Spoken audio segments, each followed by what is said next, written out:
De volta neste quarto bloco do nosso programa, Zona de Desenvolvimento, nós estamos exatamente aqui numa cooperativa, que é a Cooperativa Aliança, para mostrar para você, na prática, essa atividade de colheita ou coleta, vamos falar assim, de inservíveis. Neste caso é o papelão e também as latinhas de refrigerante, etc, etc. Essas latinhas de alumínio. E para nos explicar como é que está sendo desenvolvida essa atividade e outros aspectos, nós vamos conversar com a Elisa. A Elisa é consultora desta cooperativa. Aliás, é uma multiconsultora, porque ela presta assistência tanto na área jurídica, quanto na área legal, quanto na área funcional, fazendo todo esse planejamento da coleta. Elisa, estamos satisfeitos em ter você aqui no nosso programa, o programa Zona de Desenvolvimento. E como é que você analisa essa atividade para o meio ambiente? Em primeiro lugar, é um prazer receber a Amazonsat aqui conosco, né, que é a nossa parceira dentro desse trabalho. E esse trabalho é desenvolvido legalmente, né, com as cooperativas e associações de catadores de Manaus, desde 2004 para 2005 que começou esse processo de documentação, né? Essa associação aqui, ela começou em 2008, é fruto de uma outra associação, né? E aí tiveram um desentendimento e montaram a Associação Aliança. Hoje ela é constituída em torno de 60 a 70 famílias fazem renda com material reciclado. Aqui a gente trabalha com papel, papelão, plástico, lata, alumínio e todo produto que tenha mercado aberto em Manaus para venda. Né? Não adianta eu arrecadar um material que depois eu não consiga botar no mercado. Então esses são os produtos que hoje a gente consegue com bastante dificuldade colocar no mercado para venda. Então aqui, vamos ver. Quem são os clientes da cooperativa, por exemplo, em papelão e em latinha? Aqui em Manaus a gente tem a PCE, que é uma empresa que compra o nosso papelão, é nossa parceira dentro desse trabalho há muitos anos já com os catadores, né? Tem a Sovel, a Bipacel, que compra o papel branco misto listagem, né? Temos a Cometais e a AJ, que compra o ferro e alumínio e outros derivados ferrosos. E temos algumas empresas intermediárias que trabalham com o plástico. Infelizmente, Manaus ainda, como todo o Brasil, é bastante deficiente na questão de reciclagem.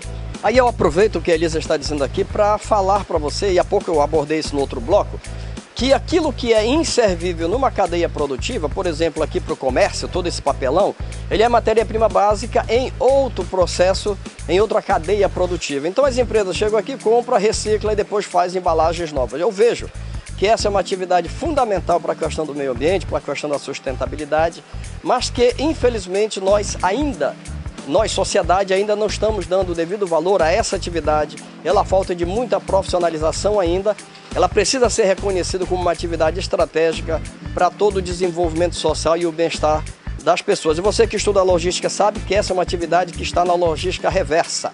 E na logística reversa, você sabe que você tem dois caminhos importantes, que é a logística de pós-venda e a logística de pós-consumo. Neste caso aqui é pós-consumo, porque esse papelão para a cadeia produtiva do comércio é inservível.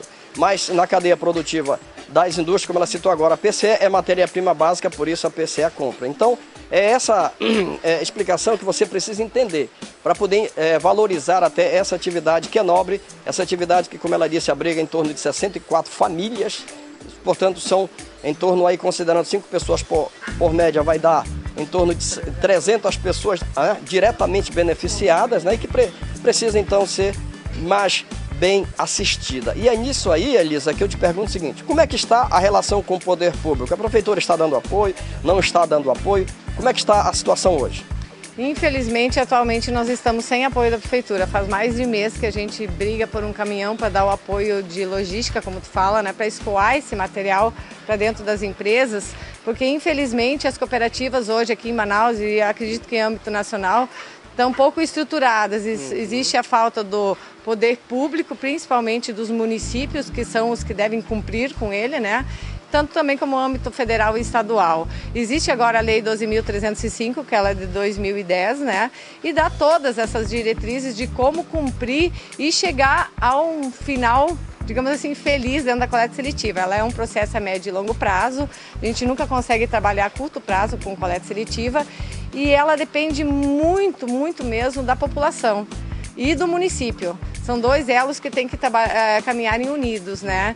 que é o cidadão participando da coleta seletiva e o município, por sua vez, dando estrutura para que ela funcione, porque não adianta eu, dentro da minha casa, separar o material se o município não faz a parte dele, que é arrecadar, junto com os catadores, que são as formiguinhas que a gente costuma dizer, mas que são de fundamental importância dentro do processo da coleta seletiva. Por quê? Porque eles são os responsáveis pela triagem desse material, a separação dele, para que amanhã depois chegue na empresa com boa qualidade. Como é que está, na tua avaliação, a educação do povo, no que diz respeito a esses inservíveis, ou seja, aquilo que a gente chama, às vezes erradamente, de lixo? Infelizmente ainda está bastante fraco, né? Eu, assim, que trabalho com isso há quase 10 anos já, é um processo, a gente costuma dizer, a médio prazo, mas as crianças dentro da educação, nas escolas, é de fundamental que os professores, as próprias secretarias de educação começam a avisar mais a parte de educação ambiental, coleta seletiva, reciclagem, meio ambiente, para que nós possamos criar pessoas com índole dentro do lixo, do resíduo, que deem valor a esse produto e, por sua vez, eles vão estar ajudando a participar de uma coleta seletiva, de uma destinação correta e gerando renda para pessoas que são catadores, que ontem eram mal vistos, mas hoje eles já são vistos dentro dessa cadeia como peças fundamentais para esse processo funcionar. Sem dúvida.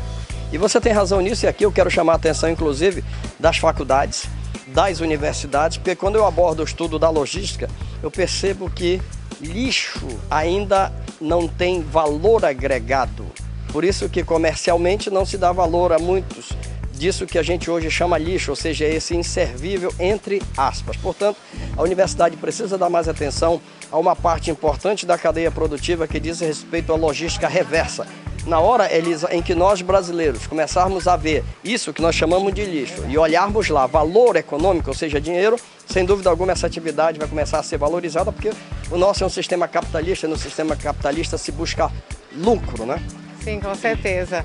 Mas existe muito dinheiro sendo jogado fora. Acredita-se que 8 bilhões de reais por ano vão fora em lixo, né? A gente calcula, aqui mesmo a gente pode ter uma ideia na nossa cidade. Por mais que o catador arrecade material, acaba sempre ficando material e parando no nosso aterro, né? Isso são duas pontas que não estão funcionando. Uma delas é a sensibilização da população, em colocar o seu resíduo em horário certo para fora, né? Separar esse material em áreas onde tem coleta seletiva, que já existe em Manaus, coleta seletiva fraca, mas existe. Aí depende muito da população também cobrar do município para que ela preste um bom trabalho, porque se o município não é cobrado, ele não faz.